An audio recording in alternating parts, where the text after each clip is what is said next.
কোরআনটা তোর বাপের ডায়েরি? হ্যাঁ, কোরআনটা তোর বাপের ফাইল না এটা ওই এক দিস্তা খাতা? এখনো কিছু অসভ্য মুসলমান আছে কোন একটা তর্ক করে কোন জায়গায় না হেরে গিয়ে কোন একটা সত্য প্রমাণ করতে গিয়ে কোন একটা কারণে দেখবেন মাথায় কোরআন তুলে দেয়, হাতে কোরআন ছোঁয়ায়। করে না? করে না? এই হানাটা বলেন না, হাতে কোরআন নিয়ে কি লোক মিথ্যা কথা বলতে পারে না? পারে না? এটা কোরআনের সঙ্গে সুস্পষ্ট অবমাননা এবং কবিরা গুনাহ। মায়েদের অভ্যাস আছে, রাত্রেবেলা গলার হাত চুরি হয়ে গেছে জলসায় ছোট বোনের, সকালবেলা উঠে বলছে এ নেছে, ও বললে ও নেছে। তখন পুরো দোষটা দিচ্ছে কার জানেন? শাশুড়ি, বাড়ির নতুন বউ। বলছে না ও আমার শাশুড়ি একটু ইয়ে আছে। শাশুড়ি বলছে তুই বলতে পারবি? বলছে বলতে পারো মানে কোরআনে হাত দিয়ে বলতে পারো। শাশুড়ি ছুটে গিয়ে গোসল করে এসেছে, বৌমা ছুটে গিয়ে পুকুর থেকে ঝাঁপ মেরে এসছে, উঠে এসছে। দুজনে মাথায় কোরআন নিয়ে বলছে, এ বলছে আমি নিই না, ও বলছে আমি। তা হাতটা কে নিয়েছে? জিবরাইল? কি বলছে? এইটা এলাকায় হয় না? হয় না? বলেন না হয়। কোরআনে হাত দিয়ে ও নিজে চিটিংবাজি করতে গিয়ে চুরি করে ধরা পড়েছে, কোরআনে হাত দিয়ে নিজেকে বাঁচার চেষ্টা করছে। খবরদার, এ কাজ কোনোদিন করবেন না। এটা কোরআনের অবমাননা করা, অবমূল্যায়ন করা হলো। আরেকটা কাজ মানুষ করে, হাত থেকে কোরআন পড়ে গেলে কি করে বাবা বলেন? হাত থেকে কোরআন পড়ে গেলে পাল্লায় তুলে কন্ডলে চাল নিয়ে ফকিরদের দিলে আল্লাহ মাফ করে দেবে, তাই তো? কথা বলে না। আর যাদের পয়সা আছে তারা চালের পরিবর্তে একটু ভালো খাবার দিয়ে দেবে। এই ফতোয়াটা হচ্ছে ফতোয়াতুন নিসা, মেয়েদের ফতোয়া। ছোটবেলায় অনেক দেখেছি, হাত থেকে কোরআন পড়ে গেছে, কোরআনটা নিয়ে পাল্লায় তুলে দিয়ে চাল মেপে বলছে আল্লাহ গরিব মানুষ চাল দিয়েছি, তো তোর টাকা দাও, তুই টাকা দিতিস নাকি? কোরআন যদি কখনো হাত থেকে পড়ে যায় কি করবেন? চাল দেবেন, টাকা দেবেন, সোনা দেবেন, নাকি কি দেবেন বলুন? না খাসি ছাগল জবাই করে দেবেন? ইয়েস, আল্লাহর কাছে তওবা করে বলবেন আল্লাহ আমার ভুলের কারণে পৃথিবীর শ্রেষ্ঠ কিতাবটা হাত থেকে মিস্টেক হয়ে গেছে, এমন ভুল কখনো হবে না, আর আপনি আমাকে মাফ করে দেবেন। চাল ডাল দিয়ে ওজন করে কখনো কোরআনকে ওজন করা যায়? লাউ আনজালনা হাদাল কুরআনা আলা জাবালিল লারাআইতাহু খাশিয়াম মুতাসাদ্দিআম মিন খাশিয়াতিল্লাহ। জোরে হবে না সুবহানাল্লাহ? কত বড় কথা আল্লাহ বলছে, লাউ আনজালনা হাদাল কুরআনা আলা জাবালিল লারাআইতাহু খাশিআম মুতাসাদ্দিআম মিন খাশিয়াতিল্লাহ। 28 পারা 7 নম্বর পৃষ্ঠা 7 নম্বর লাইনের 21 নম্বর আয়াত, সূরার নাম হাশর। লাউ আনজালনা হাদাল কুরআনা আলা জাবালিল লারাআইতাহু খাশিআম মুতাসাদ্দিআম মিন খাশিয়াতিল্লাহ। আল্লাহ পাক বলছে বান্দা তুমি আজকের কোরআন নিয়ে ওজন করছো, হাতে কোরআন হাত থেকে পড়ে গেছে, তুমি পাল্লায় চাউল তুলে ওজন করে তুমি ভুল স্বীকার করছো, তুমি একটা অপরাধ করে, তুমি একটা চুরি করে, মিথ্যা কথা বলে কোরআনে হাত দিয়ে তুমি দোষটা ঢাকতে চেষ্টা করছো। লাউ আনজালনা হাদাল কুরআন, আল্লাহ পাক বলছে বান্দা আমি আল্লাহ যদি এই কোরআনকে তোমাদের মতো মানুষের উপরে না নাজিল করে, তোমাদের মতো মানব জাতির কাছে নাজিল না করে, যদি আমি আল্লাহ মাউন্ট এভারেস্টের উপরে, কাঞ্চনজঙ্ঘার উপরে, হিমালয়ের উপরে, তুর পাহাড়ের উপরে, জাবালে রহমতের উপরে কোরআনটাকে নিয়ে যদি আমি কোন পর্বতের উপরে নাজিল করতাম, এই কোরআনের তাজাল্লিতে, কোরআনের পাওয়ারে, কোরআনের কুদরতে, কোরআনের ক্ষমতায়, কোরআনের কারিশমায় পাহাড়গুলি জ্বলে পুড়ে ছারখার হয়ে যেত, পাহাড়গুলি করতে পারতো না, আমি আল্লাহ পাহাড়ের উপরে নাজিল না করে তোমাদের মতো মানুষের উপরে নাজিল করেছি। ওটাকে ওজন করছে। আস্তাগফিরুল্লাহ, আস্তাগফিরুল্লাহ, আস্তাগফিরুল্লাহিল আযীম। আল্লাহ হেফাজত করুক, বলুন আমিন। রাগ করছেন ভাইরা? রাগ তো একটু হবে, কারণ সত্য কথাটা, হক কথাটা একটু তিতো লাগে। ওষুধ খেতে খুব ভালো লাগে। ওষুধ কখন খেতে হয়? যখন রোগ হয়। আমাদের ঈমানের রোগ আছে, রোগটাকে আমরা সারবো, বলুন ইনশাআল্লাহ। কি শোনাচ্ছিলাম বলুন তো? যে কোরআনের প্রতি ভালোবাসা থাকলে ওটা সকালে জড়িয়ে ধরতাম।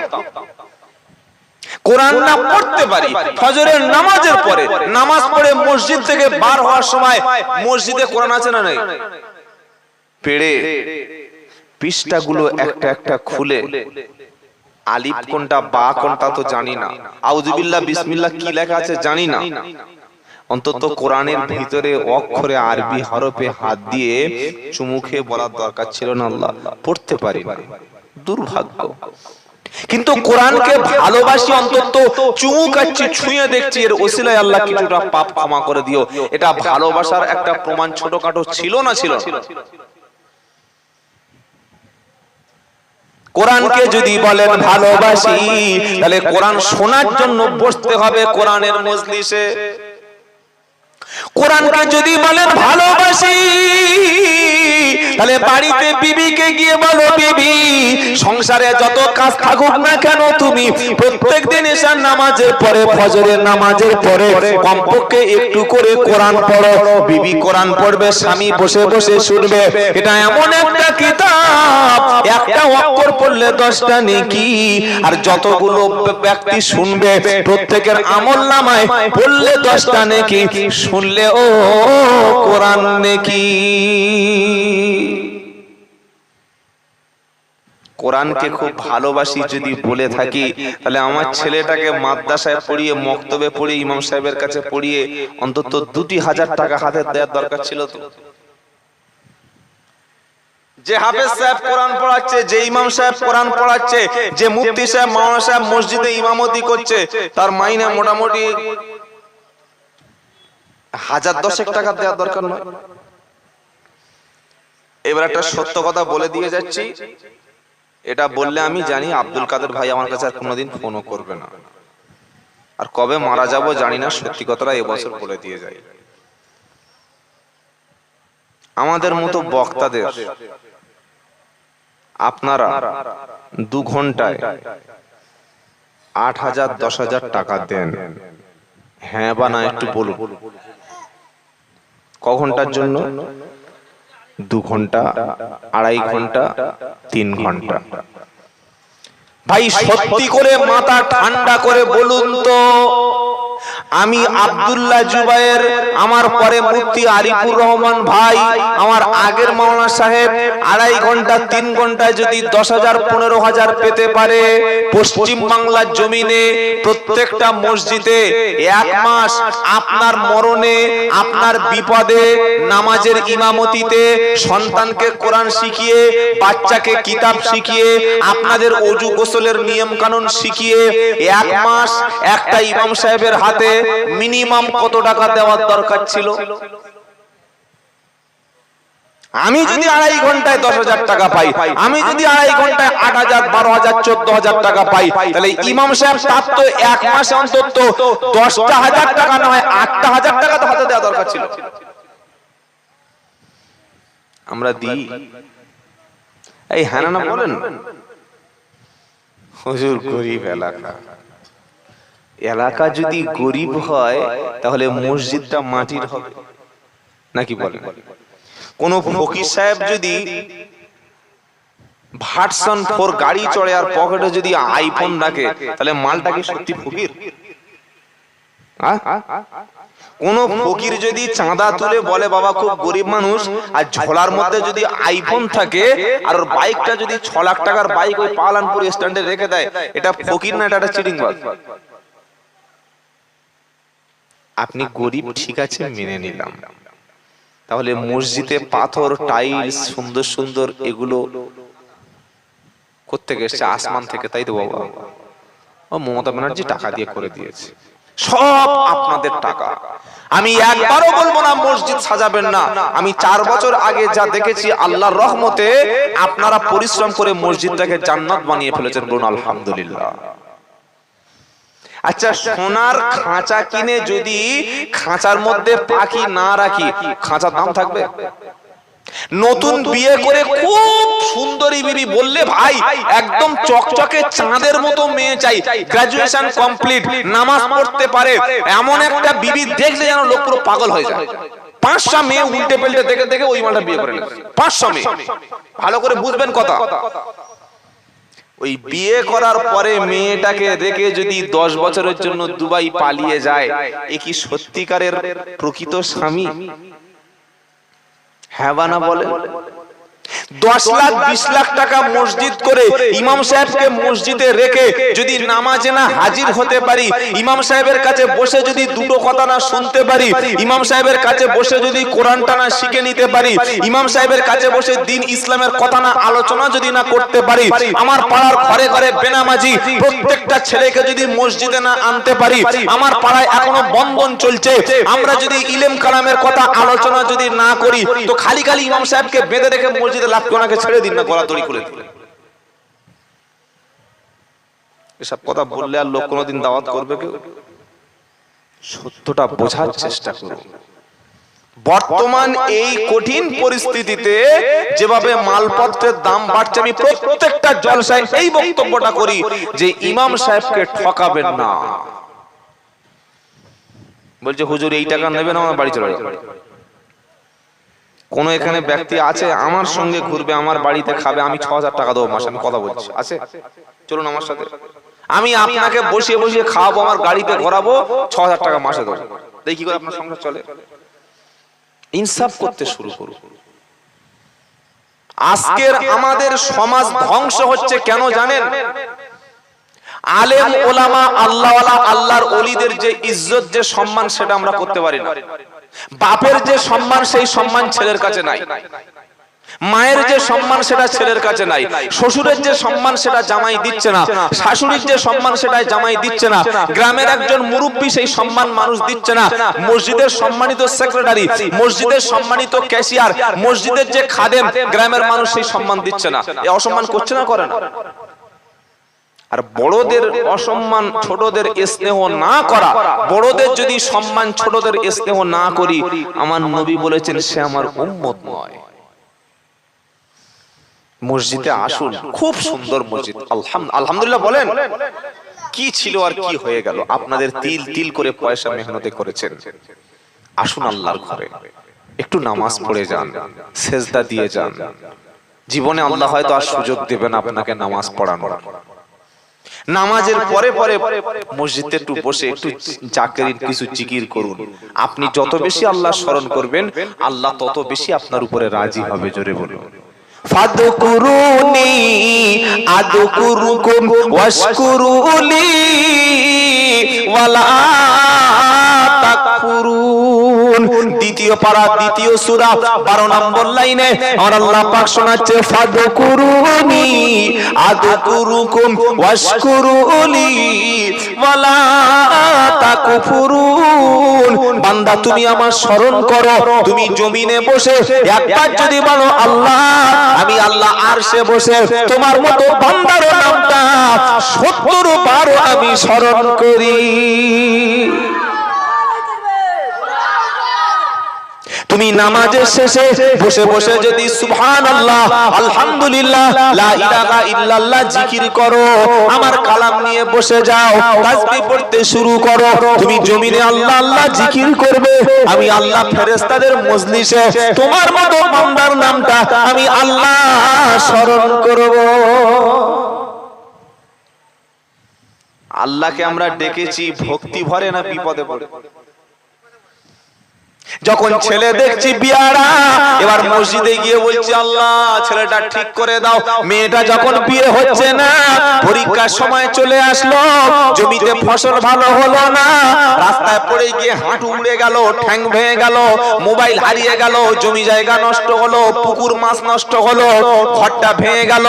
মসজিদে বসে বলছে আল্লাহ এবার তুমি বাঁচাও। আল্লাহ বলছে বান্দা আমি যখন তোমাকে সুস্থ রেখেছিলাম, যখন তোমাকে সবল রেখেছিলাম, সেই সময় তো ডাকুনি, বিপদে পড়ে বার ডাকতে এসেছো। এটা বান্দার স্বভাব। সুখে শান্তিতে থাকলে আল্লাহর কথা ভুলে যায়, আর বিপদে পড়লে লম্বা দোয়া শুরু করে দেয়। বললে হুজুর মনে হয় আপনি বানিয়ে কথা বলছেন।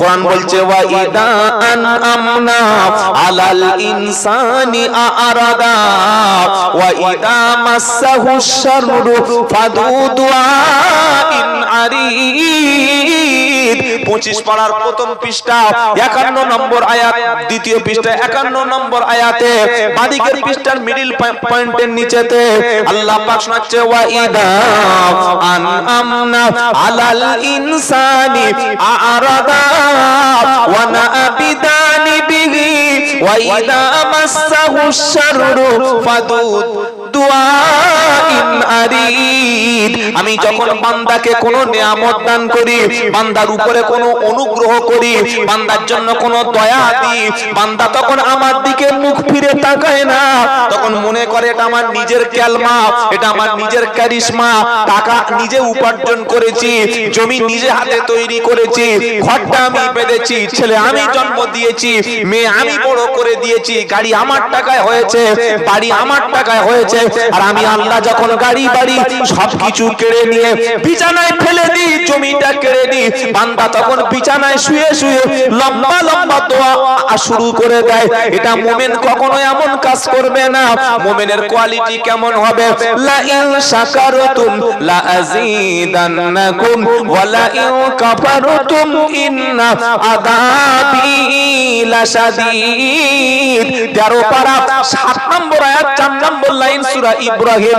লা ইন শাকারতুম লা আযীদান্নাকুম ওয়া লা ইন কাফারতুম ইন্না আযাবি লাশাদীদ। আল্লাহ পাক বলছে বান্দা তোমার যে নিয়ামত দিয়েছি এর যদি শুকরিয়া আদায় করো, তুমি ভালো খেয়ে বলবে আলহামদুলিল্লাহ, সুন্দর বিবি পেয়েছো আলহামদুলিল্লাহ, সুন্দর ঘর বাঁধতে পেরেছো আলহামদুলিল্লাহ, দিনের শেষে 400 টাকা উপার্জন করো আলহামদুলিল্লাহ। কত লোক ক্যান্সারে হসপিটালে ভর্তি আছে, তুমি সুস্থতার সঙ্গে বিছানায় শুতে পারছো, এর জন্য বলো আলহামদুলিল্লাহ। কত লোক সুগারে খেতে পারে না, তুমি তো পেট ভরে খেতে পারছো। কত লোকের ছেলে নাই মেয়ে নাই, জমি আছে, আমি তোমার জমি দিয়েছি, ছেলে দিয়েছি, মেয়ে দিয়েছি। রাত্রেবেলা শুকরিয়া 2 রাকাত নামাজ পড়ো, ঘুম থেকে উঠে বলো আলহামদুলিল্লাহ, বিবির বিছানা থেকে নেমে গিয়ে বলো আলহামদুলিল্লাহ, বাচ্চার উপার্জন খেয়ে বলো আলহামদুলিল্লাহ, ফজরের সময় ঘুম থেকে উঠে বলো আলহামদুলিল্লাহ। তুমি যদি আমার প্রশংসা করো আমি আল্লাহ তোমার বাড়িয়ে দেব। আর খেয়ে যদি নাফরমানি করো, নামাজটা যদি ছেড়ে দাও, মিথ্যা কথা যদি বলো, তুমি যদি বলো আমি উপার্জন করি আমি খাই, জমি আমার জায়গা আমার, আমি আল্লাহ কেড়ে নেব, এমন রোগ দিয়ে দেব, রোগে তুমি বিছানায় পচে মরে যাবে, কোন হুজুরের তাবিজে আর সুস্থ হবে না। সুস্থ থাকা অবস্থা আল্লাহকে ডাকো, টাকা পকেটে আছে সেই সময় দান করো। সব মাল জমি জায়গা সব ভাগ হয়ে গেছে, বসে বসে কাঁদছে, যখন অহুজুর চাঁদা তুলছে বাবা কে কি দেবে বলো, বুড়ো লোক বসে বসে চেয়ারে কাঁদছে আর শিখনি হচ্ছে, কি হয়েছে? আল্লাহ কিছু নাই, থাকলে দিতাম। আল্লাহ বলছে কত বড় চিটিং বাজ, দেখ দেখ দেখ, ওর 55 বছর বয়স পর্যন্ত 5 বিঘে জমির মালিক ছিল, লক্ষ লক্ষ টাকা দু হাতে উড়িয়েছে, কোথায় টাকা দেয়? সেই সময় কোনোদিন মনে হয়নি যে এত সুন্দর মসজিদ হচ্ছে আল্লাহর ঘরে কিছু দিই, 10টা কোরআন শরীফ মসজিদে কিনে দিই, 2টো বাচ্চা কোরআন শিখছে তাদের কিছু পয়সা দিই, ইমাম সাহেবের হাতে সম্মানে 1002 টাকা দিই, কোন ফকির সাহেব এসছে তার হাতে 100 টাকা দিই, 500 টাকা দিই। মন চাইনি? এত বড় সুন্দর জলসা, ছেলেরা দিন ইসলাম শেখার জন্য রাত জেগে মানুষগুলো পাগলের মতো কোরআনের জন্য বসে আছে, এই জলসায় কিছু টাকা চাঁদা দিই, মনে চেয়েছে? মাল হাত থেকে বার হয়ে গেছে, ফুঁপিয়ে ফুঁপিয়ে কাঁদছে, শিকনি ফেলছে, ফেরেশতা বলছে মেরে তো শিকনি তোল। খারাপ লাগছে কথা শুনে? এই বাবা খারাপ লাগছে? আমার আল্লাহওয়ালা ভাইরা, জ্ঞানী জনেরা, শুধু মানুষেরা, কখন দান করার ছিল আর কখন করছে, কখন নামাজ পড়ার দরকার ছিল কখন পড়ছে। কেউ যদি মনে করে ঘর বেঁধে জমি জায়গা করে গাড়ি বাড়ি কিনে সে বুড়ো বয়সে গিয়ে বিয়ে করবো, বউ থাকবে? কি বলছেন, বউ থাকবে? আমাদের তো অবস্থা তাই, আগে ঘর করব, আগে বিয়ে করব, আগে জমি কিনবো, আগে মাল সামান সব গুছিয়ে নেব, বুড়ো বয়সে গিয়ে সেজদা দেব। যখন হাঁটুতে বল নাই সে সময় মসজিদে গিয়ে আল্লাহ আল্লাহ কড়কড়ে ব্যাঙের মতো হয়ে গেছে। অথচ আল্লাহ পাক আপনাদের মতো যারা দু চারজন যুবক বসে আছে, এই যুবকদের সেজদাকে সবচাইতে বেশি আল্লাহ পছন্দ করেছে। বলো, ও বুড়ো বয়সে এমনি তো দাড়ি রাখবো, দাড়ি ছাড়া টাকা পাবে, কি হলো? দাড়ি চাঁচতে গেলে একটা টাকা আছে না, খরচ হয় না? দাড়ি রাখতে কোনো খরচ আছে নাকি? কোনো খরচ নেই। এই তো আমি দাঁড়িয়ে কোনো খরচ নেই। সাবান মাখার সময় একটু সাবান দেবো, আমার তেল দেবো, একটু আতর দিয়ে দেবো, উজু করে ঝেড়ে নিলাম। কিন্তু এটা চাঁচতে গেলে খরচ আছে। 4 দিন 5 দিন পরে এত বড় বার হবে, বউ বলবে এই দেখো কি বললে, কি ফের গেছে, 3 দিন হয়নি ফের গেছে, ভালো করে সেভ করে নিয়ে তলায় 2-4টে ও সেলুন দেখা পাইনি, কানা সেলুন।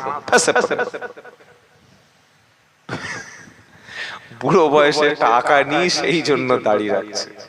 আর একটা ছেলে 28-30 বছর বয়স, আল্লাহ ওয়ালা ব্যক্তিদের মজলিসে বসে, দ্বীন ইসলামের মজলিসে বসে, কোরআনের মজলিসে বসে শপথ করেছে আল্লাহর নবী দাঁড়িয়ে রেখেছিল, আমি রাখবো, আর কিছু দেখার দরকার নাই, নবীর সুন্নাতটা রাখবো। এই যে জন বয়সে দাঁড়িয়ে রেখেছে, আল্লাহওয়ালা হয়েছে, আল্লাহর নবী বলেন এই ব্যক্তিকে আমার আল্লাহ সবচাইতে বেশি ভালোবাসেন। বলুন সুবহানাল্লাহ। তাই বাবাজিরা যারা এসেছেন, অন্তত হাতে ধরে বলে যাচ্ছে আর দাড়িটা চাঁচবেন না, চাঁচবেন না, সম্মান পাবেন না। সম্মান তো আল্লাহ রাসূলের সুন্নাতের মধ্যে আছে, সম্মান তো নবীর সুন্নাত আদর্শের মধ্যে আছে।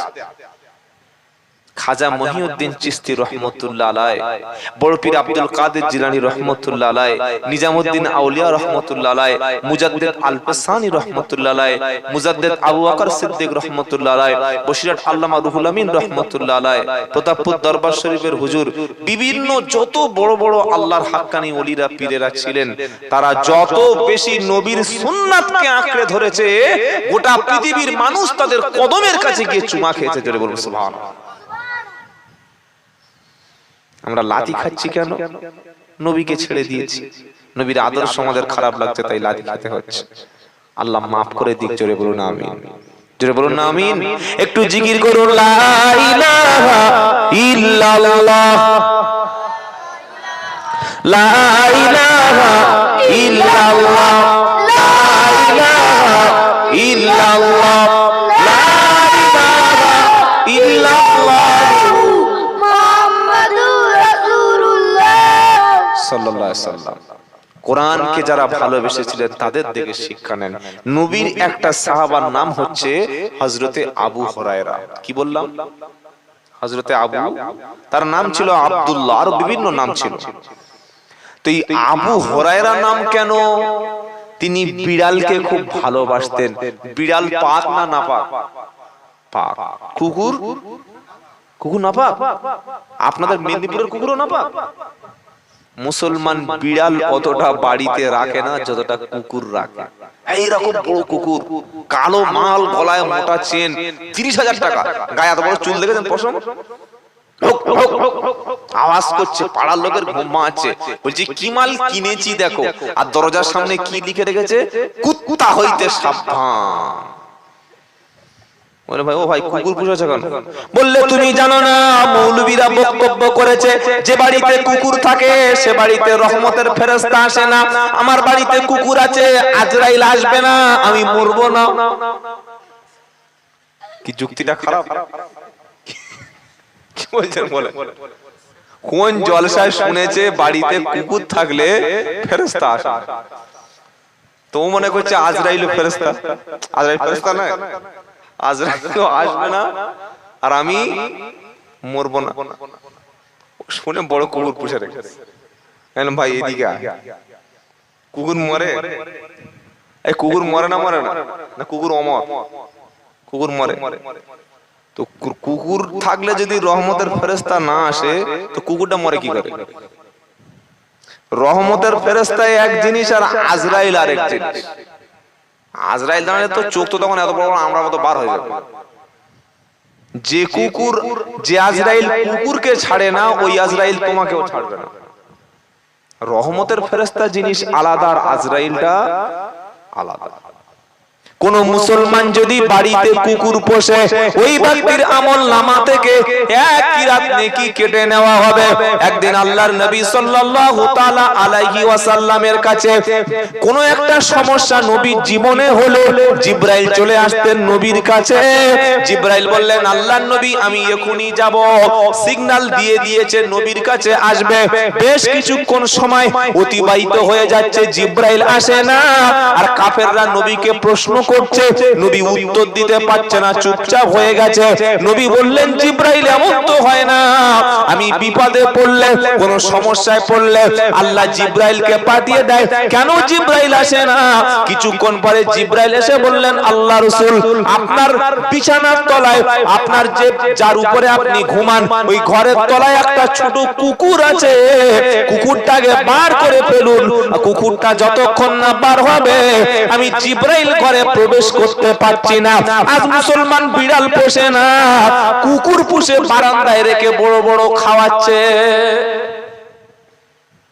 পয়সাওয়ালা মুসলমানের বাড়িতে কুকুর রাখবেন, তবে বাপের কবর আযাব মাফ, তাই তো?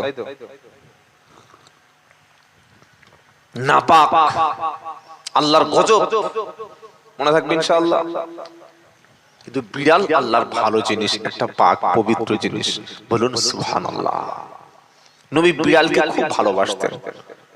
ওই যে আবু হুরায়রা বলছিলাম, উনি সব সময় কাঁধে, কখন ঘাড়ে, কখন পিঠে করে, কখন চাদরের মধ্যে বিড়াল নিয়ে ঘুরতেন। অনেক লোক পাখি ঘাড়ে করে ঘুরতে গেছেন, পাখি।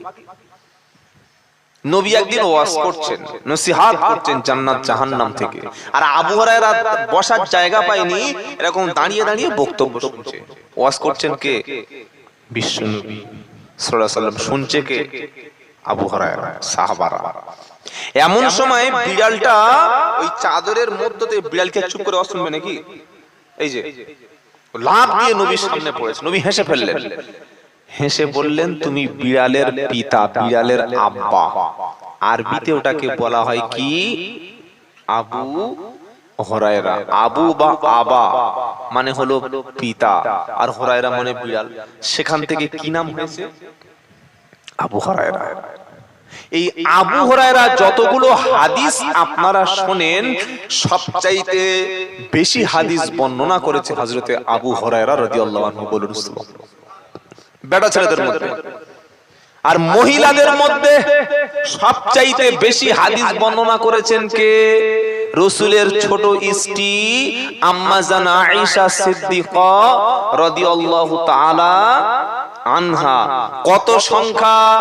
2210 হাদিস। জোরে বলবেন না সুবহানাল্লাহ।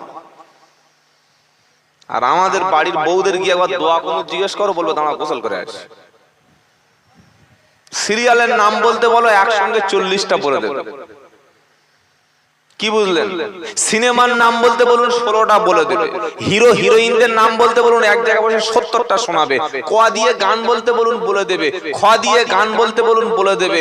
ওকে জিজ্ঞেস করুন যে কলেমা শাহাদাতটা বলো, শাহাদাতকে সেই হাসিনার বর শাহাদাত কিছু বুঝতে পারলেন? নবীর স্ত্রী হাদিস বর্ণনা করছে আয়েশা সিদ্দিকা 2210টি। আর আমি এমন মেয়েকে বিয়ে করে তার কাছে সারা জীবন সংসার করেছি, ওকে এখন গোসলটুকু শেখাতে পারে নাই। ফজরের সময় স্বামী গোসল করে মসজিদে গেছে, ও পুকুরে গিয়ে ঝাম মারছে। খানিক সাঁতরে সাঁতরে উঠে গেছে, হাতে আংটি, হাতের ভিতরে পানি ঢুকেনি, নাকে দুল না চুই, ওটা কি বলে, নাকে নাকফুল, ওর ভিতরে পানি ঢোকেনি। হাতে ময়দা লেগেছিল, পানি ঢোকেনি। হাতে নেল পালিশ লেগেছিল, পানি ঢোকেনি। ওই অবস্থায় পুকুরে কিছুক্ষণ ঝাম মেরে মেরে উঠে চলে এসেছে। এটা গা পা মুছে নিয়েছে, পাক না না পাক? এই জোরে বলো।